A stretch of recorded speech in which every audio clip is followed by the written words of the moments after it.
Hey guys, so I had this dream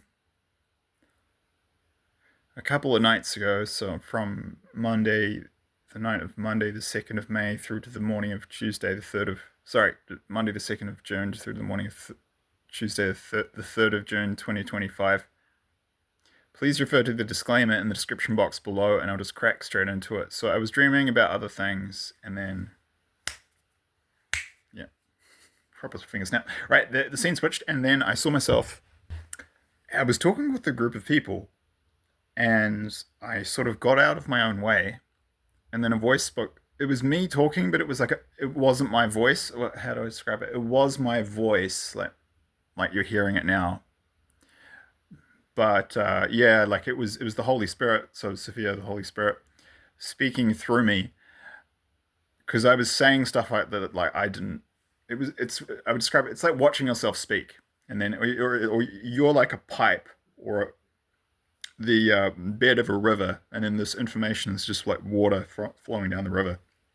It's one of the ways God speaks to you in dreams. So you'll say it, but it's kind of you're just watching the Holy Spirit speak through you. Anyway, and what I said to these people, there were 4 or 5 people around me, kind of similar age, sort of, like between early to 30s to mid 40s, and I looked at them and I said to them, the world's population, the people of the world right now, they are being prepared by they are being prepared by the global media psychologically for the coming Third World War, for World War III. That's what I said to them. Chills a little bit now. That's confirmation. And then the scene switched, and I this was interesting. This took me a while to work out. Often, there's a good quote by Einstein about God. God is subtle but not malicious. Yeah, often the symbolism in dreams is very, very subtle, and yeah, this was one of those cases. And sometimes, I mean, I've had dreams where the symbolism was so subtle it took me 5 or 10 years to get it. I'm not kidding. I go back over my dream journals and like, oh, okay, that's what that was. Right. So I was shown an image, a satellite view of some shipyards. But the shipyards, okay, this is the interesting thing, and this is the confusing thing in the dream. Well, and it wasn't confusing in the dream, but when I woke up, it was. So what I was shown was this satellite type view. So imagine a geostationary satellite orbiting the Earth, and they have these. The modern ones have these really good cameras which can zoom right in. Apparently the military, I mean, there's a lot of the really good military tech is actually like 30 to 50 years ahead of what the public knows about, and it's all wrapped up on black projects. Like apparently the military, US military, had satellites back in the mid 60s that like, they could read number plates on cars on the Sinai Peninsula. That's how good they. So imagine what they've got now. Like what you're seeing on like Planet Labs and Google Earth is the tip of the iceberg, man. Anyway, so like we're not seeing the true power of these technologies, but I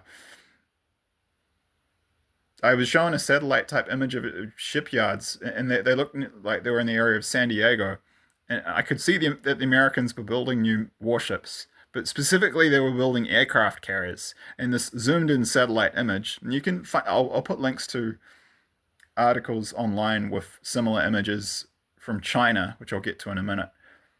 But yeah, I could see the Americans were busy building new warships, but they were building aircraft carriers. I could see two aircraft carriers being built.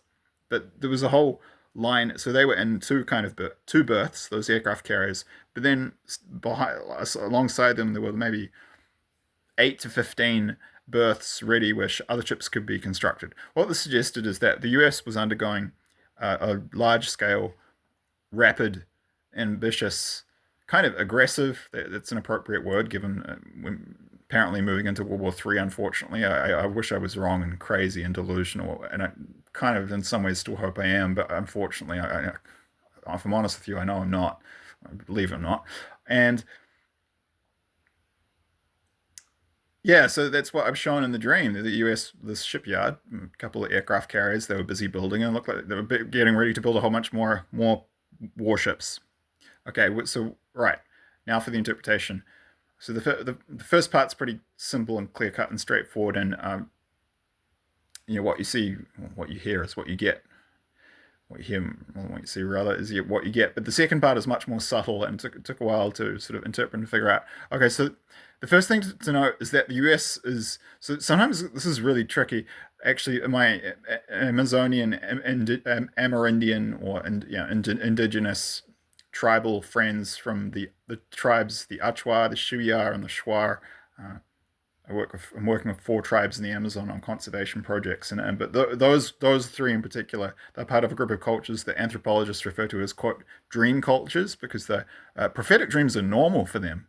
Like I have to check myself back in New Zealand, because sometimes I talk about them like they're normal, like what I do with my friends in those tribes, because in those tribes, I'm not kidding, more than 50% of people get prophetic dreams. Like it's normal, pretty, like it's completely normal. Like most people get it, and they use prophetic dreams just as normally as we use journals. Like imagine, like the abilities that I have, but for like 50 to 80% of the population, it's crazy. So they're really like have these really, yeah, advanced psychic abilities that are just normal. Um, yeah, and like I talk about this with them, and they're like, oh yeah, oh yeah, of course. But you talk about it with people here, and they think you're schizophrenic. You got to be really careful. But one of the things they I learned from, I was talking to my these friends from one of these tribes, the Achwar, about like they'd been having dreams. They knew I was coming 6 months. Like people in this tribe who I'd never met before in my life had seen my face in dreams, and they knew I was coming 6 months before I arrived. At the same time, they were appearing to me in dreams, saying, "Come to the Amazon." Turned out they told me that you'd done this mass ayahuasca ceremony, asked for a foreigner who was competent and passionate about protecting the Amazon to help them, and guess whose face showed up? Little old me. Yeah, so that was pretty wild.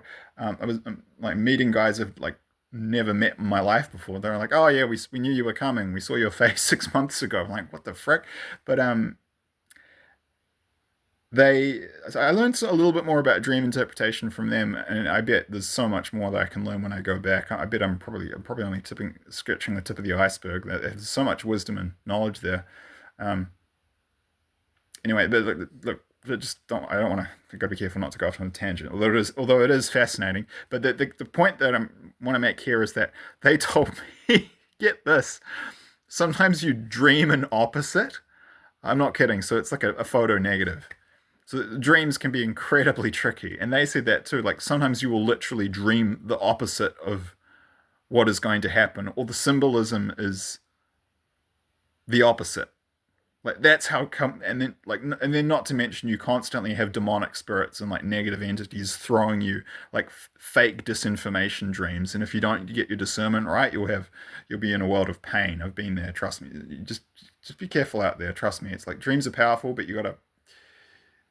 they can be super tricky. Anyway, so and it takes years to get good at it, and not, yeah. If you trust me, if you screw it up badly, it can be like it's like 9/11, man. It's like, yeah. I had this whole freaking fiasco where negative entities were feeding me misinformation that some chick in New Zealand was my future wife, and that, oh my god.